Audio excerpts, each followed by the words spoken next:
muri indwi y'amasengesho Imana yarambariye iri jambo kandi nagumye ndarivuga tuko turasenga.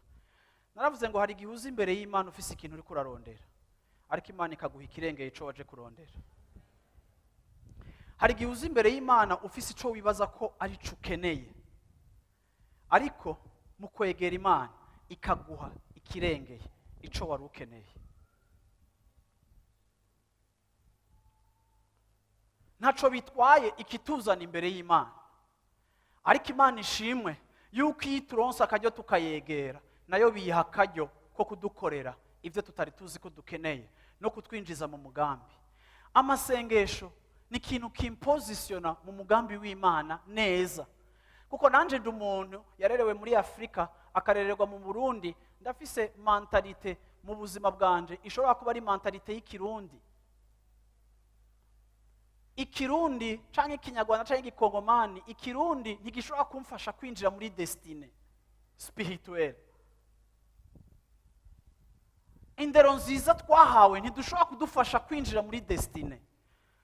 Ama bonne manière twigishijwe ntibidushobora kudufasha kwinjira mu mugambi w'Imana. Inyifato n'igipfasoni twarerewemo ntibishobora kudufasha kwinjira mu mugambi w'Imana, ntibihagije, ni vyiza.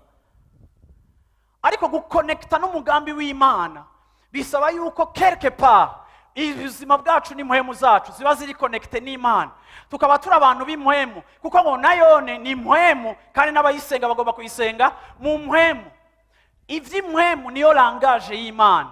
Imana iri spirituelle, n'ivyayo tubitahura mu buryo bw'impwemu. Ntitubitahurira mu mashuri twiga, kuko ayo mashuri twiga adevelopa kapasite za intellect yacu, ariko amashuri twiga ntadevelopa esprit yacu.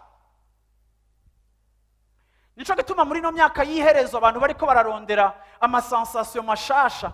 Uzoza gusanga abantu bose muri Europe canke za Amerika ubu basigaye bafise amatourisme yo kumererwa neza, bagerageza kurondera ico twokwita amasensation mashasha, aho bashaka kuba expose ku experience spirituelle. Ugasanga baragira yoga, ugasanga baragira gute, ugasanga baragira ahantu nyene babagirira utuntu kugira ngo abantu bige kubaho dans l'esprit. Ukamenga ni bishasha, ariko Adamu na Eva bari babayeho mu mpwemu, bari connecte n'Imana mu buryo bw'impwemu.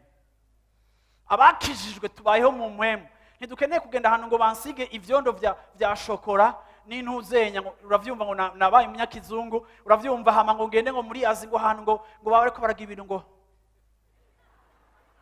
hama ngo ce numva ngo ko tuca tumererwa neza, umva abazungu bose baba bamerewe neza.